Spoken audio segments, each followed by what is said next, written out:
अबोली या मालिकेच्या 5 डिसेंबरच्या भागामध्ये आता इकडे चाळीमध्ये आरती चालू असते।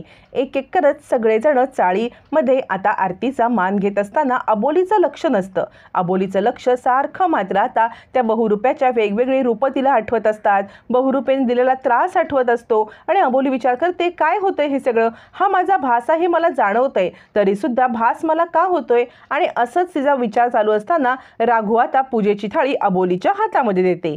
अबोली पूजा करता करता तिचं लक्षच नसतं कधी मध्ये पेट घेते। म्हणजे अबोली आरतीची थाळी घेतल्यावरती थाळी अचानक पेटायला लागते, काही कारण नसताना। इतक्या सगळ्यांचं व्यवस्थित पूजा होऊन अबोलीने थाळी घेतल्यावरती थाळी का पेट घेते हे मात्र अबोलीलाच कळत नाही। ती विचार करते, तर आता ह्या पूजेच्या थाळीने पेट का घेतले, काय झालंय? अबोली घाबरते, सगळेच चाळकरी घाबरतात, कुणीही आता समोर यायला मागत नाही। अबोलीचा हात भाजत असतो, कारण थाळी खाली टाकू पण शकत नाही, कारण ती आरतीची थाळी। तोपर्यंत अंकुश धावत पळत येतो अबोलीच्या हातामधून, ती आता थाळी काढून घेतो आणि अबोली, लक्ष कुठे आहे तुझं? भाजलं नाही ना तुला? असं काळजीने विचारतो। अबोली म्हणते, नाही सर, मलाच कळलं नाही की कशी थाळीने पेट घेतली। अंकुश म्हणतो, राहू दे, चल तू। त्यावेळेला चाळीतल्या बायका म्हणतात, हा तर अपशकुन झाला। राघव म्हणतो, अपशकुन वगैरे असं काही नसतं, काही अपशकुन झालेला नाहीये, चल अबोली तू आत चल। असं म्हणत राघव अबोलीला आत घेऊन येत असतो, पण अबोली मात्र विचार करत असते, जे बघितलं ते सत्य होतं की काय? तितक्यात आता रमाने सगळ्यांसाठी आणलेले गिफ्ट रमा काढते आणि म्हणते, सगळ्यांसाठी मी साड्या आणल्यात।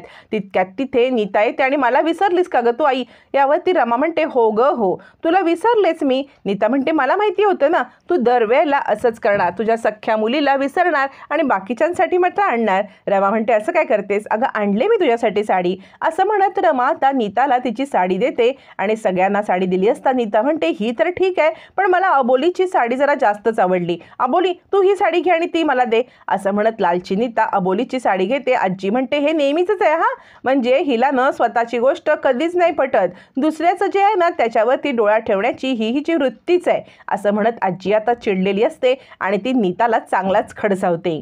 त्यावरती आता इकडे रमा म्हणते, मी पल्लवीसाठी पण साडी आणलेली आहे। कुठे आहे पल्लवी? आणि शार्दूलसाठी मी खेळणं आणलेलं आहे। आता मात्र सगळ्यांना धक्का बसतो।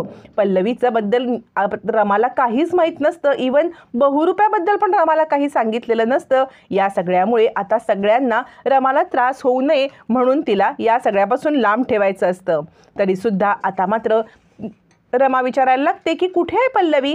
अबोली काहीच उत्तर देत नाही। त्यावेळेला नीता तिकडे सांगते, मी सांगते पल्लवी कुठे आहे। हे कोणीही तुला काहीही सांगणार नाहीत, पण मी तुला सांगते की पल्लवी कुठे आहे, तर पल्लवी मेली आहे। असं म्हणत नीताने मोठा गौप्यस्फोट केलेला असतो। आता मात्र त्यावेळेला रमाला धक्का बसतो। रमा म्हणते, काय बोलतेस तू? नीता म्हणते, मी तुला सांगते ना पल्लवी गेले म्हणून। यावरती रमा म्हणते, अबोली, अगं काय बोलते ही? खरंच असं झालंय का?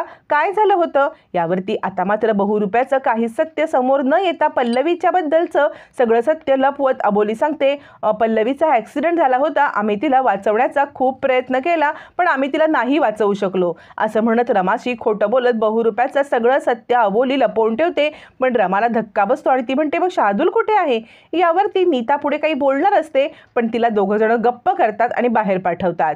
आता मात्र नीता बाहेर येते, अंकुश बाहेर येतो आणि म्हणतो, नीता, तुला अक्कल आहे का की रमा आत्ताच आले, तिला कोणताही धक्का आपल्याला द्यायचा नाहीये, तरी सुद्धा तू हे असं बडबड करतेस? नीता म्हणते, पण कधी ना कधीतरी तिला सत्य समजणारच आहे ना। अबोली म्हणते, हे बघ, सत्य समजेल तेव्हा समजून येतं नाही, पण आत्ता तुम्ही जे करताय ना ते खूप चुकीचं आहे। मला वाटते आईंना सध्या आपण शांतपणे नंतर सगळं समजावून सांगू, त्यांना जरा स्थिर स्थावर होऊ दे, तुम्ही या सगळ्यामध्ये उगाच त्यांना अडकवू नका। असं म्हणत जवळजवळ अबोली आणि अंकुश नीताला धमकी देतात। तोपर्यंत आता शार्दूलला खेळणं देण्यासाठी रमा त्याच्या खोलीत जाते, तर शार्दूलची अवस्था बघताना रमाला खूप वाईट वाटतं। रमा आता पाहते खिडकीतून डोकावून, तर शार्दूल पल्लवीचा फोटो घेऊन बसलेला असतो आणि म्हणतो, मम्मा, तू माझ्यावरती रागवलीस का? म्हणजे अबोली मावशी सांगते की तुझं माझ्याकडे लक्ष आहे, पण लक्ष असलं तरी तू माझ्याशी बोलायला किंवा माझ्यासोबत नाही आहेस, मला तुझ्याशी बोलायचं आहे। मम्मा, काय झालंय? तू कुठे गेलेस नक्की? असं म्हणत तो पल्लवीचा फोटो उराशी घेऊन रडत असतो। तोपर्यंत हे सगळं आता भाऊक नजरेने रमा पाहत असते आणि तिला ऊर भरून येतं आणि ती म्हणते, नियतीने काय खेळ खेळलाय? एवढ्याशा पोरासोबत हा असा खेळ त्याच्या आईला त्याच्यापासून लांब नेलाय, ज्या पिवळ्या पोराला काही कळत पण नाहीये, त्याच्यासोबत हा असा खेळ खेळायला नियतीने नको होता असं म्हणत रमा भाऊक होते, रडायला लागते आणि मग ती आत येते. आत आल्यावर ती रमा म्हणते, शार्दूल मी तुझ्यासाठी काय आणलंय बघ बरं, मी तुझ्यासाठी छानपैकी खेळणी आणलेत. त्यावरती शार्दूल म्हणतो, मोठी आजी मला एक सांग ना की जो माणूस जातो तो स्टार होतो, मग माझी मम्मा सुद्धा स्टार झाली असेल तर मी पण बनून जाऊ का, म्हणजे मी पण तिच्यासोबत स्टार बनून राहीन. असं म्हटल्यावरती रमा त्याला उराशी घेते आणि म्हणते, बाळा असं काहीही बोलायचं नाही बरं, आम्ही इतके सगळेजण आहोत की नाही, मी आहे, तुझा डॅडा आहे, अबोली मावशी आहे, त्यामुळे तू अशा विचार करू नकोस, काहीही होणार नाही, सगळं काही ठीक होईल शार्दूल बाळा. असं म्हणत रमा त्याला उराशी कवटाळते आणि तिकडून निघून जाते. बाहेर आल्यावरती रमा रडत असते. अबोली तिला समजवण्याचा प्रयत्न करते पण नीताची कारस्थानं काही थांबत नाही. नीता मात्र आगीत तेल ओतण्यासाठी सांगते, आई तुला माहिती आहे का, म्हणजे तू इथे नव्हतीस ना त्यावेळेला इथे काय काय घडलं ते. असं म्हणत ती बहुरुपयाचा विषय काढणार. अबोली म्हणते, नीताताई काही घडलं नव्हतं आणि अबोली नीताला गप्प करते खरी, पण त्याचवेळी अबोलीला पिवळे शूज घातलेली एक व्यक्ती इकडे तिकडे विचित्रपणे चालताना दिसते. अबोलीला चेहरा दिसत नसतो पण अबोली सांगते, आई काही नव्हतं झालं, तुम्ही तुमच्या रूममध्ये जा बरं. आता रमा रूममध्ये गेल्यावर ती नीताला अबोली खडसावते आणि नीताताई तुम्हाला सांगितलं ना की आईना काही सांगायचं नाही म्हणून, इतका मोठा धक्का त्यांना पचवता येणार नाही, पण तुम्हाला कळतच नाहीये, तुम्हाला 10 वेळा सांगून सुद्धा प्रत्येक गोष्ट कळत नसेल तर मात्र मला अंकुश सरांना सांगावं लागेल. असं म्हणत अबोली जवळजवळ नीताला धमकी देते आणि निघून जाते. आणि अबोली त्या आता पिवळे शूज घातलेल्या माणसाचा पाठलाग करत असते. इकडे तिकडे त्याच्या मागावरती जात, कोण आहे तिकडे, कोण आहे तिकडे असं म्हणत असताना अबोलीला आता आपलाच कोणीतरी पाठलाग करते असा भास होतो. अबोली म्हणते, कोण आहे, नीताताई तुम्ही आहात का, नीताताई बोला ना, तुम्ही आहात का. असं म्हणत अबोली आता इकडे तिकडे पाहत असते आणि त्याच वेळेला अबोलीच्या मागून एक हात येतो आणि अबोली घाबरते आणि त्यावेळेला अंकुश तिकडे असतो. अबोली म्हणते, सर तुम्ही, मला असं वाटलं की कोणीतरी माझा पाठलाग करतोय. अंकुश म्हणतो, आहे का हिंमत कुणाची की अंकुश शिंदेच्या बायकोचा पाठलाग करण्याची. अबोली म्हणते, तुम्ही इथे का आलेला आहात ड्युटी सोडून. अंकुश म्हणतो, तुझं रक्षण करायला.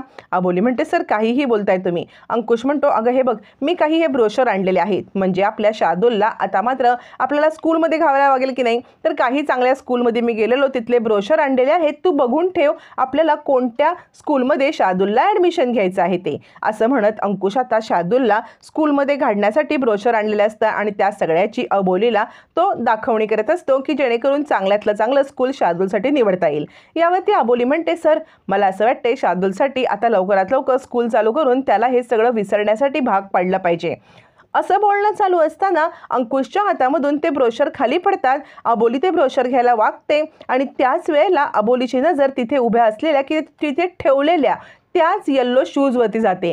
जे येल्लो शूज तिला दिसत असतात बोलताना किंवा ते येल्लो शूज पाठलाग करत असतात ते घालून एखादी व्यक्ती, असं वाटत असतं आणि ते शूज अबोलीला दिसतात. अबोली हादरते, म्हणजे आत्तापर्यंत आपणला भास नव्हता तर खरंच हे येल्लो शूज घालून कोणीतरी माझा पाठलाग करत होतं का, पण ते कोण होतं. अबोली आता खूप घाबरते. स्वतःच्या मनाला आत्तापर्यंत तिने समजावलेलं असतं की हे सगळं एक माझा भास आहे, पण हा भास आहे तर मग हे येल्लो शूज प्रत्यक्षामध्ये इथे काय करतायत. अबोली ते बघते, घाबरते आणि आता ती घरात येते. घरात आल्यावरती शार्दूल सुद्धा घरी आलेला असतो. त्यावेळेला शार्दूलची आजी दृष्ट काढत असते आणि म्हणते, कोणाचीही दृष्ट नको लागो, पोरगा कसं काळवंडलंय गो. असं म्हणत आजी शार्दूलची दृष्ट काढते आणि त्यानंतर ती आता इकडे अंकुशला सांगते, अंकुशा तुझ्या बायलीची तुला दृष्ट काढायला पाहिजे हां, म्हणजे तुझी बायली पण बघ कशी काळवंडलेली आहे, त्यामुळे तिची लवकरात लवकर तू दृष्ट काढ. यावरती अंकुश म्हणतो, आजी माझा या कोणत्याही गोष्टीवरती विश्वास नाहीये, मी तुला सांगितलं ना मी दृष्ट वगैरे काही काढणार नाही. अंकुश म्हणतो, मी दृष्ट नाही काढणार, या गोष्टी मी मानत नाही. आजी म्हणते, बघ तू मानत नाहीस पण बायकोसाठी करायला तुला काय हरकत आहे. अंकुश म्हणतो, ठीक आहे मी तर ही गोष्ट मानत नाही पण अबोलीसाठी हे सगळं करायला मी नक्की तयार आहे. असं म्हणत अंकुश अबोलीची दृष्ट काढायला येतो. दृष्ट काढून तव्यामध्ये ते सगळं टाकल्यावरती इतका धूर होतो आणि त्या धुरामध्ये वावरणं सावरणं आवरणं खूप कठीण होतं आणि खूप मोठा धुराचा लोट होतो. नीता म्हणते, अंकुश काय करतोयस, बंद करते सगळं बंद कर. असं म्हणत ती आता गॅस बंद करायला सांगते. गॅस बंद केलेला असला तरी सुद्धा आता मात्र धूर काही थांबत नाही. सगळा धूर सगळीकडे पसरतो. सगळेच जण हादरतात. अबोली जास्त घाबरते. ज्या वेळेला अबोली घाबरते आणि तीच मागे पाहते तर तिकडे आता स्वतः तो बहुरूपी एकदम विचित्र वेशामध्ये आणि बहुरूप्याला अशा अवस्थेमध्ये बघत अबोली खूप घाबरते. बहुरूपी म्हणतो, अबोली तुझा भूतांवरती विश्वास आहे का? अबोली तुझा भूतांवरती विश्वास आहे का? आता अबोलीला अजूनच भीती वाटते. अबोली घाबरते. अंकुश तिला जवळ घेतो आणि म्हणतो, अबोली तू घाबरू नकोस, मी तुझ्या पाठीशी कायम असणार आहे. लक्षात ठेव, आपल्याला सोबत राहायचं आहे आणि कुणीही तुला त्रास दिला तरी मी त्याला धडा शिकवणार. असं म्हणत तो अबोलीच्या जवळ असताना आता मात्र अबोली कामानिमित्त बाहेर येते. बाहेर पाहते तर काय, तिला आता पावलांचे ठसे, ते पण रक्तांच्या पावलांचे ठसे दिसतात आणि ते ठसे ज्या दिशेने जात असतात त्या दिशेने अबोली पाहते. इकडे तिकडे पाहते तर ते येल्लो शूज एका ठिकाणी लपवलेले असतात. पडद्याच्या मागे येल्लो शूजवरती लागलेलं रक्त आणि ते सगळे पावलांचे ठसे बघून अबोली हादरते. अबोली हळूहळू पुढे येते. पाहते तर काय, आता त्या जुते घातलेले किंवा ते शूज घातलेली बहुरूपी दिसणार का? की आता हा अबोलीचा इतका मोठा भास आहे की मुद्दाम अबोलीला त्रास देण्यासाठी हे सगळं कोणी करते, हे मात्र येणाऱ्या भागातच कळणार आहे.